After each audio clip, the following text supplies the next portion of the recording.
Ghosts, hauntings, and poltergeists. I've not only experienced these things, I do believe in them. The living dead, voices from beyond. We walked over and we opened up the door, and right when we opened up the door, everything just came to a halt.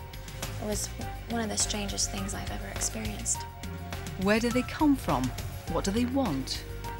Most ghosts don't realize that they have passed on, and that's why I believe that they're here, kind of reliving their last moments on Earth.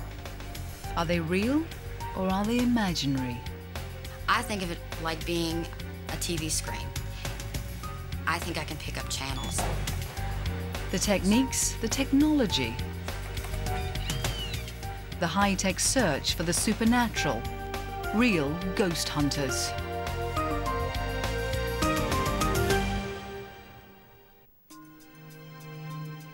For as long as humans can remember, they've seen, felt, sensed the spirit world. There were strange forms, bizarre sounds, overpowering smells, and unexplained movements. In response, academics, scientists, and enthusiasts searched for tools and technology that would verify their senses.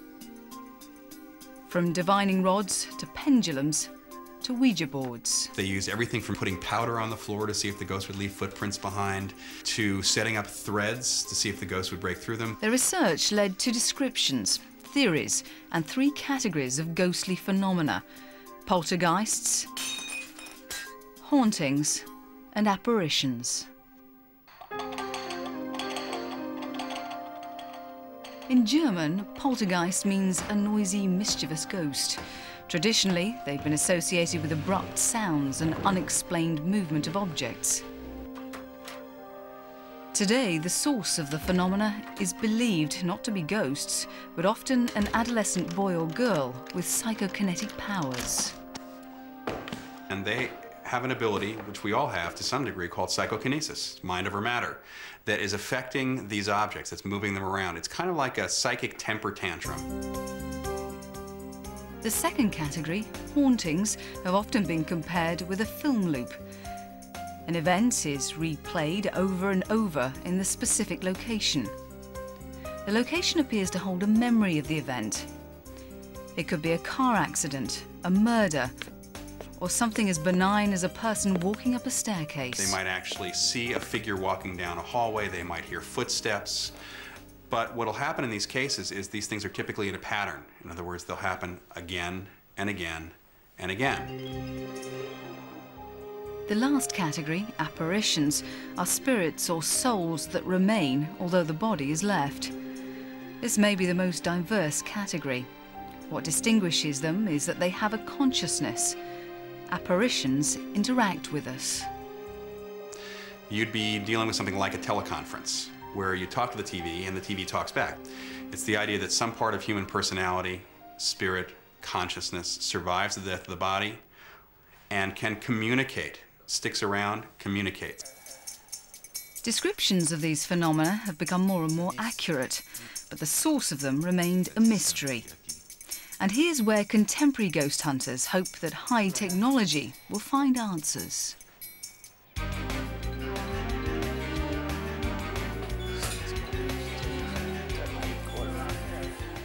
If there's one group in America that's pioneered ghost hunting and the use of high technology, it's the Midwest-based Ghost Research Society.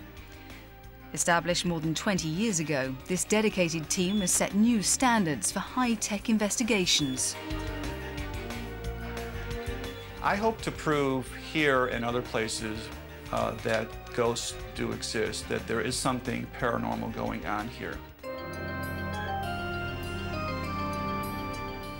The results of the Ghost Research Society's previous investigations have been extraordinary.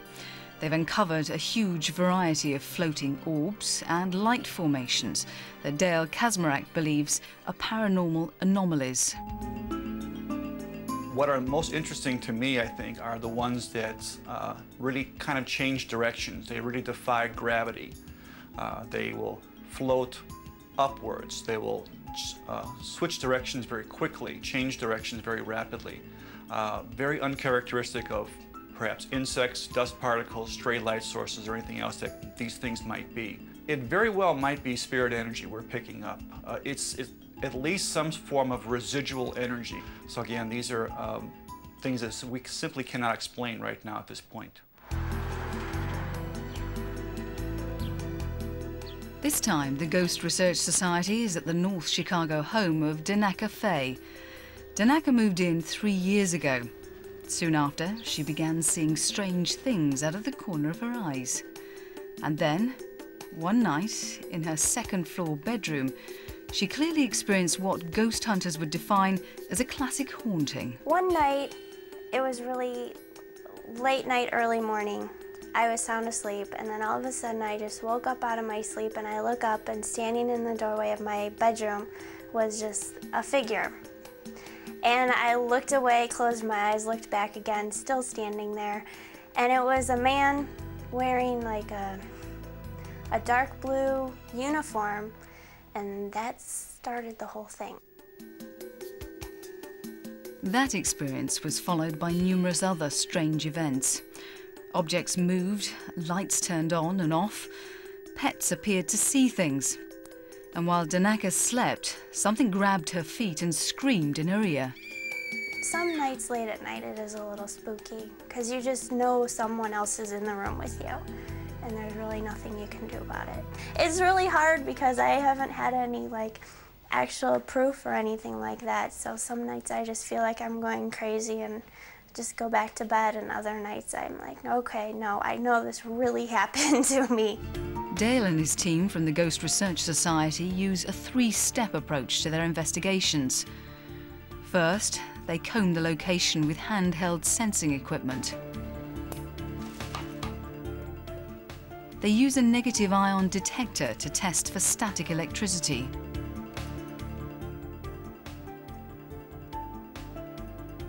An infrared-based non-contact thermometer gun for gauging temperature fluctuations. A Geiger counter to sense unusual radiation. And one of the ghost hunting's most popular tools, the tri-field meter. It recognizes disturbances in electromagnetic fields. It'll pick up anomalies in energy, in other words, electromagnetic fluxes. These can be caused sometimes by natural occurrences, but this specific device actually has filters built in that will eliminate a lot of natural occurrences or naturally explained phenomenon. Ghosts will produce some sort of electric disturbance in a home. These devices will pick up these disturbances, whether they be caused by the ghost or something the ghost is doing to the environment itself. We assume that ghosts can, in fact, produce high energies or high concentrations of electromagnetic energy and even static field discharges in locations, and that's why these devices are very important to us, to show areas where these anomalies are occurring. The ghost hunters will target the second-floor bedrooms where Danaka has had most of her strange experiences. With these tools, the ghost hunters look for unusual readings, locations they call hotspots.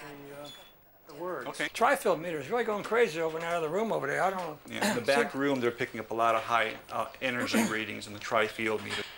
Once we close off the entire upstairs, I mean, there should be not any noise except maybe a plane going overhead or maybe a car going by or something. But if we hear other things, you know, it's very sensitive. You can see it is picking up the sound of them walking up and down the stairs and so forth. So it's very sensitive. The team then targets their array of sensors on these areas. Most important of all, they focus infrared-based night shot cameras on these hotspots. Infrared has always been some area of the spectrum which has always fascinated me because of the use of infrared film. We use 35mm cameras, sometimes using infrared film, and ghosts for some reason always seem to be in an infrared spectrum. We've gotten a lot of interesting photographs of spirits using infrared film. Using these night vision cameras, again, you're in an area where you can basically work undisturbed in a totally dark environment. And that's usually the type of the environment that ghosts prefer. Contemporary night shot cameras are sensitive to a broad spectrum of light from visible to infrared. They amplify available light and often illuminate objects by casting their own beam of infrared light, a beam that's invisible to the human eye. Both the visible light and infrared light are captured by the camera and digitally converted to a viewable television image.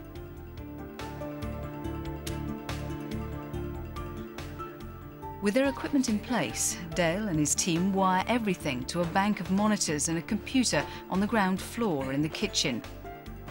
To lessen electrical interference, they turn off the fans, the air conditioner, all the upstairs lights, and watch and listen for unusual activity. Are we ready, Dale? Yep. On this night, the temperature is a hot and muggy 85 degrees. A team could wait hours for nothing. They never know. After 50 minutes, there's still no activity.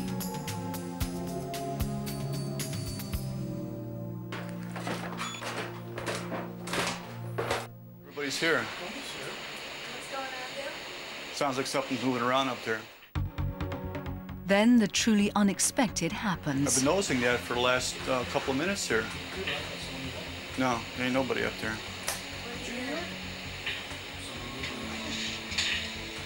You hear it right there, you hear it shuffling. Yeah. Well, I don't know. Can you see that blind? You hear that? Yeah, hear that? There's nothing moving. There's no one up there, huh? There's nothing moving. The blinds are not moving. While everyone was focusing on the monitors looking for orbs, they've heard some unusual sounds. Sounds that are growing louder and louder. What's that? I don't know. Yeah, that's what I said. That's not normal noise. Where's the dog? The dog's down here. The cat, where's the cat? Did you turn the tuning down? Oh, you hear that? Yeah, I heard it. And that's definitely upstairs. That's not outside. It's too close. That sounds like it's right in the same room with Yeah, the it does. same room with the FM transmitter. That would be the north bedroom. Someone's walking around up there, Yeah, moving things around. Look at that. You can see it on the scope. right. Dale and his team are clearly recording sounds of footsteps. Dale sends 2 team members upstairs to look for an explanation. You hear anything up there? Basically, any kind While the team members move around upstairs, Dale can compare the sounds of their footsteps with the ghostly sounds they just recorded. Walk around that room a little bit and shuffle your feet a little bit. Is that what it sounded like? Yeah.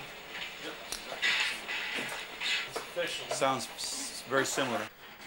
Upstairs, the searchers found no explanation for the sounds.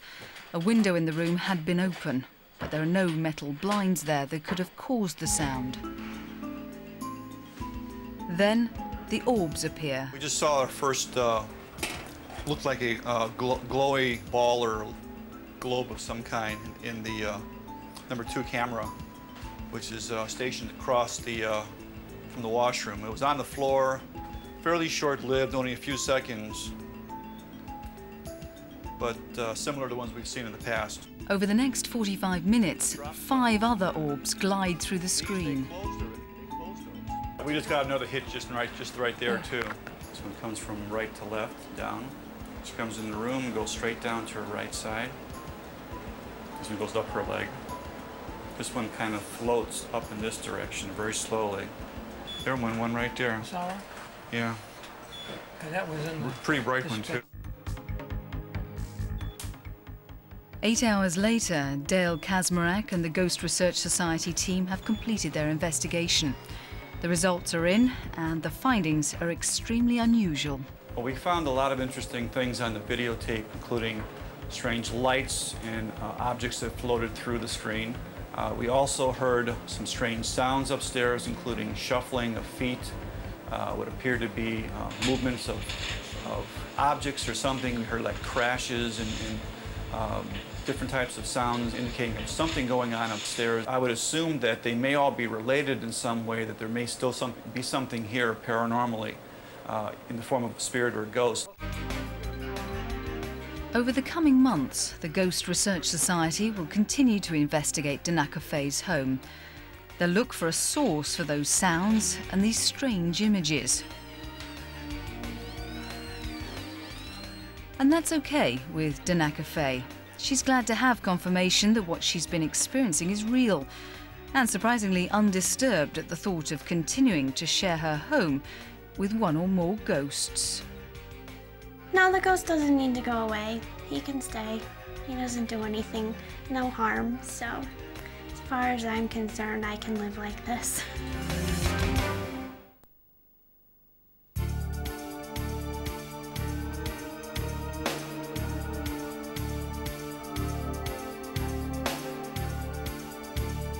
From our perspective, really, these haunted houses are a theater of the mind. That is, unconscious mental states are now out in the open. For some ghost hunters, paranormal phenomena are external, outside forces caused by life after death. Dr. William Roll, a professor of parapsychology, and Andrew Nichols, director of the Florida Society for Parapsychological Research, have another explanation. They believe ghosts and ghostly phenomena are the projections of sensitive minds living in unique environments. It's like dreams that are coming out in the open. Instead of being internal dream images, now they're out. And it went like that, as if somebody was behind it pushing it, like if there was a resistance or something, and then it just scooted. The perfect case in point is the incredible story of Doretta Johnson. Since 1987, when she moved into this Madison, Indiana home, Doretta and her family have been frequently threatened by poltergeists and apparitions.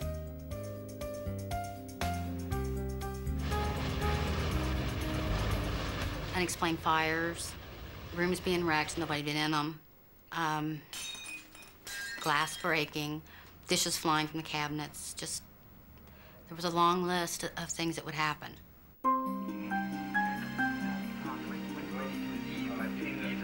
After months of searching for explanations, Doretta sought the help of Dr. Roll. He got to know Doretta, he got to know the house. Now Dr. Nichols has joined the investigation. You mentioned that there were poltergeist-type effects in this room. Objects would move. You had dishes that would come out. Which cabinets were they? Mostly this one. I see. And would they break when they came out? Stuff would break. One situation, we had people over and we were standing talking and they were getting ready to leave, and the cabinet doors flew open, and I had bread in there, which I always have bread, and the bag of bread opened and bread just started flying out. And I got really irritated and kind of told it to stop. And when I yelled, because I was in the period of, it's like a child, and I yelled stop, and when I did, it was just weird because it stopped and then just fell, as if it'd been ordered to stop. How far away from the cabinet would these things fall? Were they falling, or did they have... No, they were like projecting out, they were actually flying out of the bag. Even more frightening than these bizarre poltergeist events are Doretta's terrifying visions. One of them occurred while taking a shower. As the water hit her face and neck, she smelled something putrid, fumes of something dead and decaying. Doretta then looked up, but instead of seeing her bathroom ceiling, she saw the sky. And then I smelled earth, just dirt. And I looked around, and I wasn't in the shower anymore. I was in a hole. I think I was in a grave. So, I mean, there was some electrical charge going on, but finally I almost fell out of the shower. And when I did, and I grabbed the towel, I looked down, there was blood on my legs. And there was claw marks on my legs. And they weren't painful, but they were there and they were deep. And they were on my ankles and parts of my legs. Ron saw it. Her husband Ron ran into the bathroom, threw back the shower curtain and pulled Doretta from the tub. There was blood oozing from her ankles. And they were pretty good little cuts, you know. It was like, just like somebody took their hands and just took fingernails or just dug right in, and she was bleeding pretty good. I didn't know what to think when I saw that. It was, you know, I know all she had in there was wash rag, soap, and towel, basically. She didn't have anything else, really. A shampoo bottle. There was no razor, no scissors, no nothing. Despite all of these experiences, Ron resisted believing anything unusual was happening. Then one day, Ron saw for himself when a psychic visited their home. The psychic asked to use their restroom. Suspicious of a trick, Ron followed him and waited in the hallway. So I kind of stood there in the hallway and watched, and there was a shadow that stepped out of the wall and stood there in front of me, maybe 6 foot tall, totally dark. You couldn't see through it, but it looked like the torso of a man standing there. And he stood there maybe just a few seconds, but it seemed, forever. And he just took a step back into the wall, and I couldn't speak. I was trying to get Doretta. She had done seen it too. My reaction was total elation. I yelled and jumped up and down because finally he saw something. So what's causing this unusual activity? Both Dr. Roll and Dr. Nichols believe it's a combination of two unique factors: Doretta's sensitive mind and the exceptional electro and geomagnetic properties of Doretta's home. A home situated above an underground water stream and below the intersection of 3 sets of electrical power lines. Our hypothesis is that the experiences that have been had in the house by Doretta and other members of the family really essentially is due to the, or is triggered by these fields.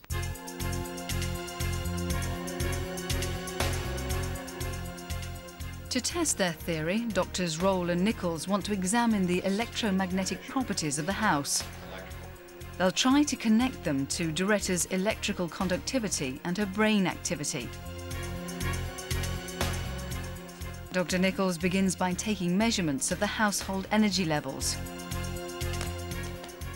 To do this, he uses a specially designed geomagnetic field meter and an electromagnetic field meter. The general question we're now exploring is whether this space, where there are such extreme electromagnetic and geomagnetic fields, if this space affects a person's, in particular Doretta's, physiology. What I'm measuring now are the electromagnetic fields associated with household current and the high voltage power lines outside and so forth. There are 2 different types of magnetic fields that we measure: electromagnetic fields, which are generated by household current and high voltage power lines and that sort of thing, and then also geomagnetic fields generated by the Earth itself. That's what I'm looking for, is fluctuations in the Earth's magnetic field that may correspond to areas where these events occurred. What Dr. Nichols discovers is significant. A typical home's electromagnetic field level is 2 to 10 milligauss. Doretta's is 130 milligauss. A normal home's geomagnetic field level is 50 milligauss. Doretta's averages 440. Anything over 10 milligauss is considered to be potentially harmful and could potentially trigger these types of effects, and we've got 131 milligauss in this room. This house, and the land that the house sits on, seems to be an electromagnetic hotspot. It is the location of very unusually high electromagnetic and geomagnetic fields, and these are the conditions that we find are particularly conducive to ghosts. Dr. Roll likes to refer to them as hatcheries for ghosts.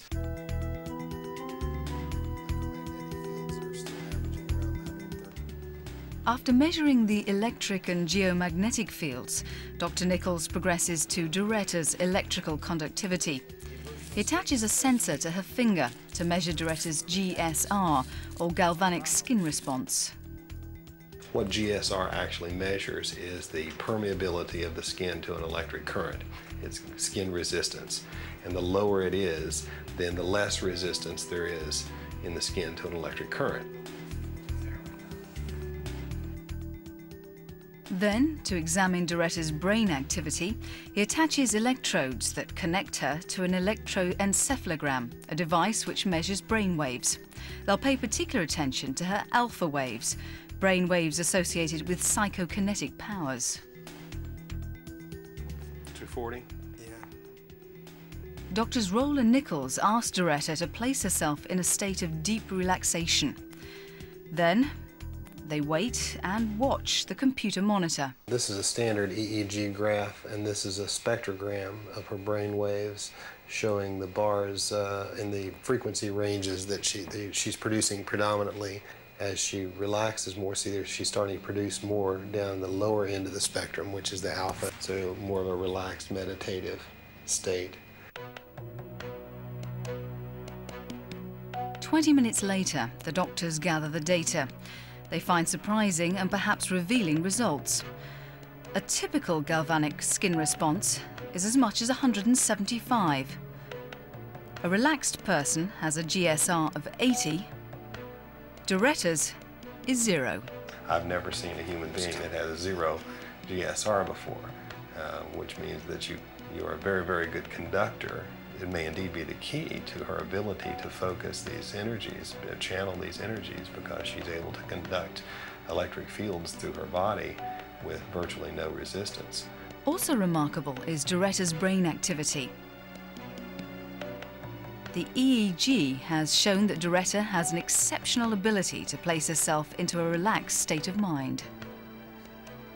She maintained a percentage of alpha that was much higher here, over 50% of the entire time that she was hooked up. She was in the alpha state. She was able to enter an altered state of consciousness very rapidly, which is indicative of the type of brain configuration that we find in people who are psychically sensitive. The results suggest that there's a unique relationship between Doretta and her home, that her sensitive mind may be amplified by the unique properties of her environment, that Doretta may be actually projecting these bizarre events. We can speculate that these fields bring on these states in the occupants, in particular in Doretta, and perhaps in this way facilitate her unusual experiences, her unusual access to the unconscious. If someone said to me, you can go back to your old life and be the person you were, none of that would have ever happened to you. It could have just been a normal life, but you would be the person you were. Would you do it? I would live it all over again. I would go through every horrifying thing that ever happened. Not for my family. I would never want my family to go through it again. But for me, it was worth everything. I'm happier than I ever thought possible. And that came from the bad. I mean, sometimes you gotta walk a dark road to get to the light.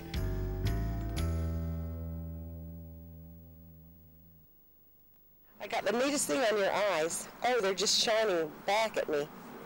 Ooh, you're a demon. When I was younger, I was kind of a weird kid, but I couldn't imagine myself out trolling around graveyards in the middle of the night with a tape recorder. For most contemporary ghost hunters, seeing is believing. But for Chris Peterson and Nancy Kimball, hearing is believing. They're the founding members of the Utah Ghost Hunting Society.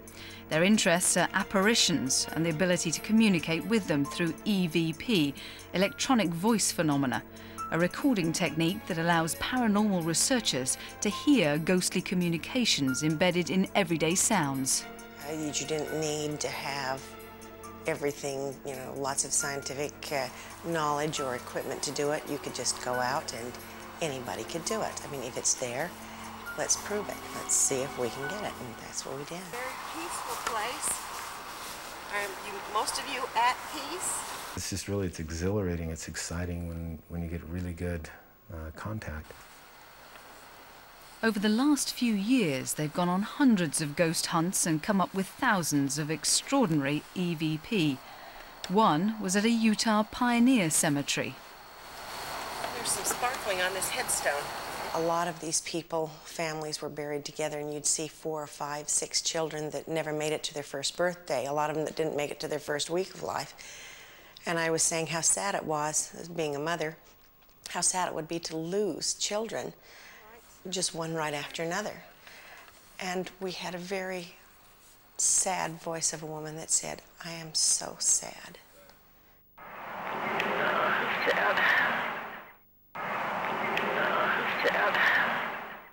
At another cemetery, they spoke to a reluctant spirit that was looking for the headstone. Just as I'd said, oh, come on now. We're not going to hurt you. To hear this little voice. It's just amazing to hear that there is somebody still around looking for something here in this life. We'd love to bring I'd love to find me stone. We'd love to find you stone. And the interesting thing was, at that time, they were changing all of the headstones from the upright headstones to the ones that were on the ground, because it's easier to mow the lawns. So obviously this poor soul had missed his stone. Didn't know where it was. We'd love to find you stone. Another time they met a spirit with a sense of humour. We'd taken some people out that was doing an interview with us and wanted to go out, and a policeman stopped by the cars and started with his light. And we get this woman's voice that said, "Busted." So apparently they realized that there are police around. Busted, busted. She just said, "Busted." Busted, busted. And sometimes the spirits were threatening. We hear all different kinds of things. Sometimes we hear, whatever you want to say they are, angry, obnoxious. They don't want you there. They want you out. And then generally when we get that answer, we get somebody saying, "Go away, get out, leave us alone." Or sometimes we just get these horrible growls.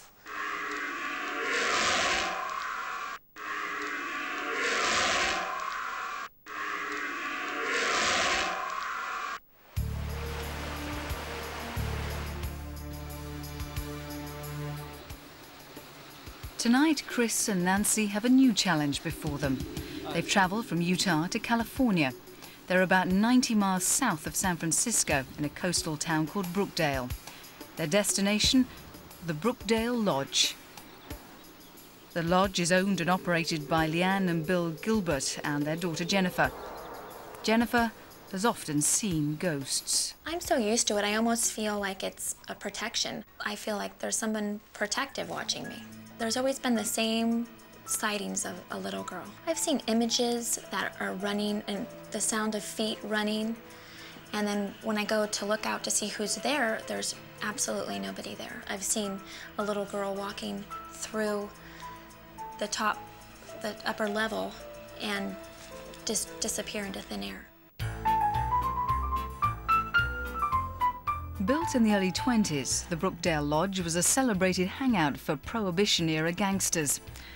They came for the bootleg whiskey and the unique design, a design that featured an actual brook flowing through the dining room. At its peak, the lodge hosted celebrities like Joan Crawford, Tyrone Power and Marilyn Monroe. Over the years, though, the lodge fell on hard times. There was a fire and a flood. In 1984, it closed. In 1990, the Gilberts, along with their daughter Jennifer, purchased it. They knew about the lodge's ghostly history, especially the stories of a little girl ghost named Sarah who drowned in the brook. They also heard reports of a ghost in the pool area. A lifeguard confirmed the stories. And she was inside the pool, and I guess she was closing up, and she heard a big splash. She looked all on the bottom of the pool. She thought maybe someone was at the bottom. There was nobody there. There was ripples in the pool. Something had definitely dove in. She was pretty shook up about it, and she came down here, and we kind of laughed it off and said, "Oh, it's just one of the ghosts. You just have to get used to it."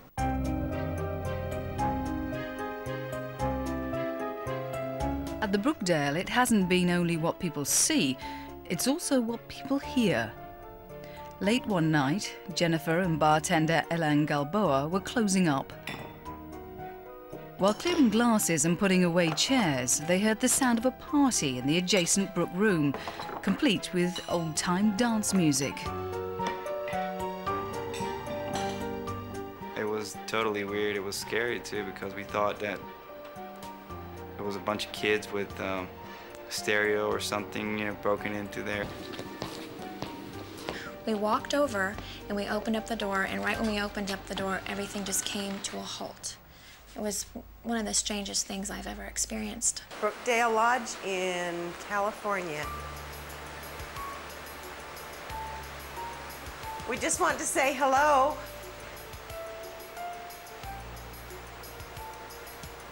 Is there anyone that would like to speak to us?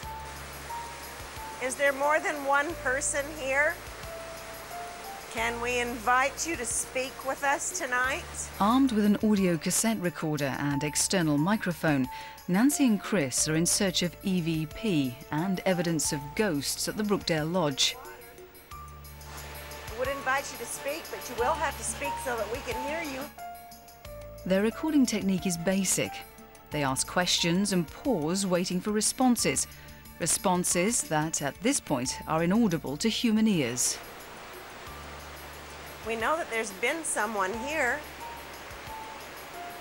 We'd love to hear from you. Can you give us a name? Can you tell us why you're still here?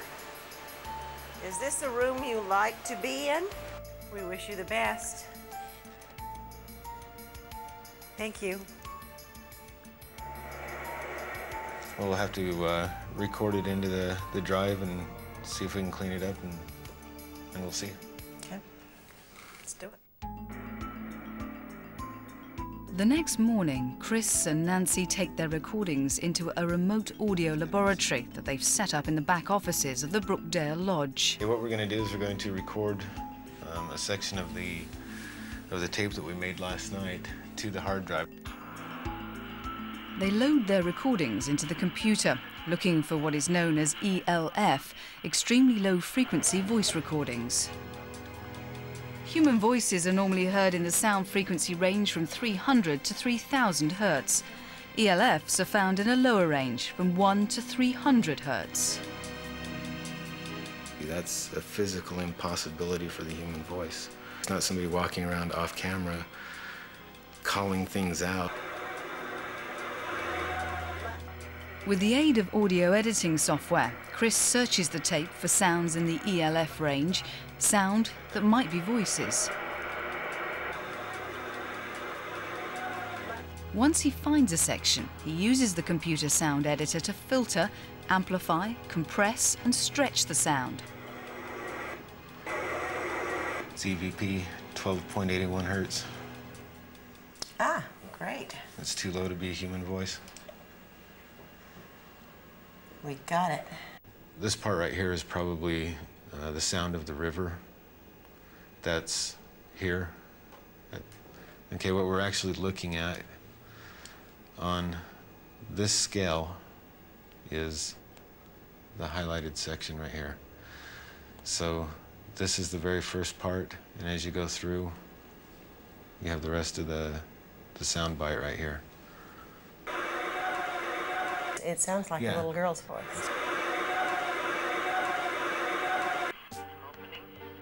Nancy and Chris appear to have recorded an EVP of a little girl. Could it be the voice of Sarah? But this is only the beginning. 3 weeks later, Nancy and Chris complete their analysis of the Brookdale Lodge. They post a dozen new EVPs on their website, including a strange howl. A man's voice saying, "Come over here," and a woman's voice saying, "Help me."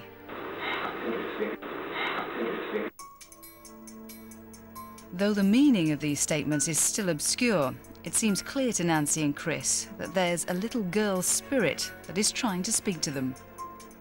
It's kind of sad that some people choose to stay and talk with us instead of moving on. I guess I have a religious belief that there is something more, and it's just basically saying, yes, here's the proof that we have that it does go on.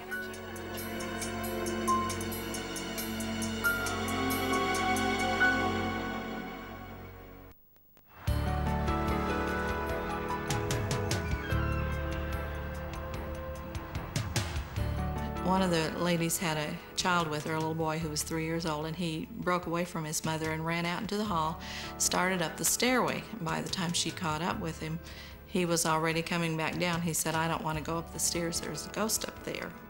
It would be like someone broke the bottle, and it would go on all day, and I was picking things up on my desk, trying to find out where it was coming from. I was concentrating on shelving books. I had longer hair then, and I was wearing long, dangly beaded earrings, and I felt someone come up and pull my hair back. And I thought, oh, they're looking at my pretty new earrings, and so I turned to see who it was, and there wasn't anybody there.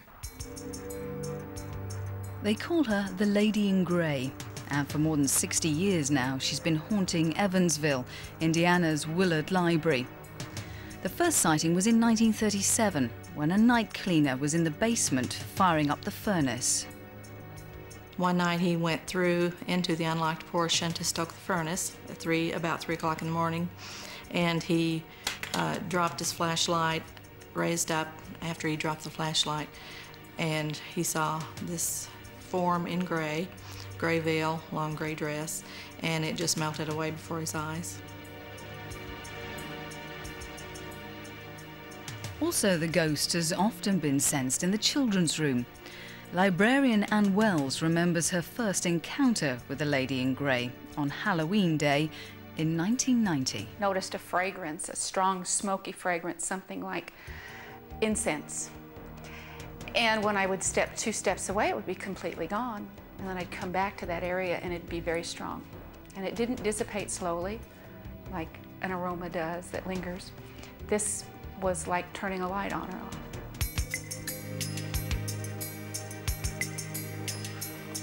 Okay. Today, though, a new technology will enter the halls of Willard Library. Paranormal investigators hope to prove haunted locations like the Willard Library have a unique electromagnetic signature. A signature that haunted locations everywhere may share. Okay, yeah, are they all hooked up? Paranormal investigator Tim Hart heads the team working with an experimental technology called MESA. The purpose of MESA is to look at electromagnetic fields, the whole electromagnetic spectrum, and see if there are differences from haunted places to non-haunted places. MESA stands for Multi-Energy Sensor Array. Using 8 different sensors, it measures light from infrared to ultraviolet. It measures vibrations and electromagnetic fields and static electromagnetic fields. At the Willard Library, Tim and his team plan to target 2 areas where the Lady in Grey has been seen most often. The first is the children's reading room, and the second is the basement hallway, near where the furnace used to stand. I would say the one hypothesis I do have is that at haunted places, there are rapid, sometimes wild fluctuations. Soon, MESA has recorded its data. Tim and crew prepare to print the charts. Sensor type for channel 1. Which was that? IR. That was infrared? Infrared. Okay. Okay. What was the pull up for channel 1? The IR sensor for basement? Basement hall or story pit? Basement. Basement hall. Basement hall? Yeah. They're both on 100. Okay, so I want 100K. His first few reports are unexceptional. There is some changes, but I wouldn't say they're real drastic. That's kind of normal. Oh, wow. Wow, look at that one. Then, on the north-south electromagnetic sensor, they get some extraordinary data. Yeah, and this one, which looks very interesting to me. Whoa. A lot different. That one's... That's really super interesting. It's, let's see. Because that, there's... It goes to like -4 or -3 up to... that would have taken It goes from 4 and then down to -3. That one's kind of interesting. The earmark of something that's a legitimate fluctuation in the magnetic field is when it's both sides of the axis, when it's not drifting one way or the other. When it goes up and then down negative as well. That's what we're seeing here, and that occurred at 0.1 hour, which is about 6 or 7 minutes. That's where we get the most interesting results. The team has found unusual electromagnetic fluctuations in the children's reading room. That's a pretty big fluctuation. Yeah. People could probably still sense a jump like that in an Earth field, and they may interpret that, differently. I mean, everybody's different, but they may, sense something. Could be the sense presence we've talked about, or maybe an apparition, or a touch on the shoulder or something like that. The team finds even greater fluctuations in the basement near where the old furnace used to be. Whoa. Yeah, that's even a bigger deal than the first one. It's the same exact orientation that we got on the other one, with a big fluctuation. Yeah. Tim and his team have shown a genuine connection between physical phenomena and ghostly phenomena. The lady in grey can actually be correlated to physical data. With the evidence from the Willard Library, Mesa may be well on its way to defining a measurable signature for ghostly phenomena anywhere in the world. And the staff of the library may have proof of a ghost many of them knew was real. I feel like I'm the visitor. This is her space, and she is allowing me to work here, and somehow I think she approves of my work. We work very hard to make children love reading, and she approves of that. She allows us to do that. This is her spot. We're visiting. I don't mind her being here, as long as she doesn't scare me, and she never has. We like the legend. We like having her here.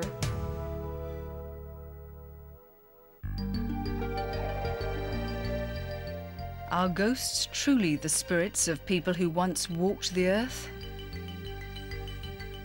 Are they projections of what's already in our minds?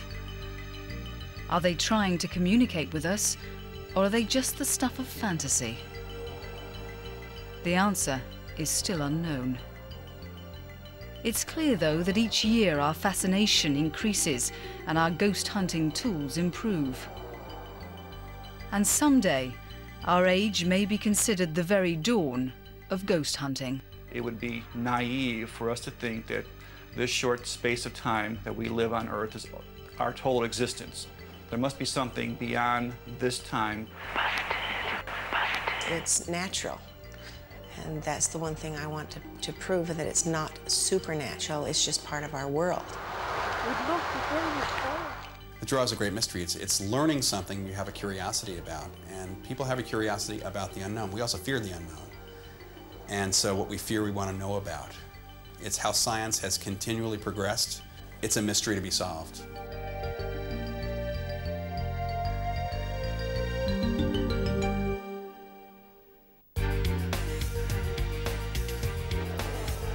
So, perhaps ghosts aren't just baddies trying to pull the wool over the eyes of Jess, Shaggy and Scooby. Fright Night continues with 2 more movies in a mo. Details on the first one. And then at 11:20 we have Amityville raising its haunted house again.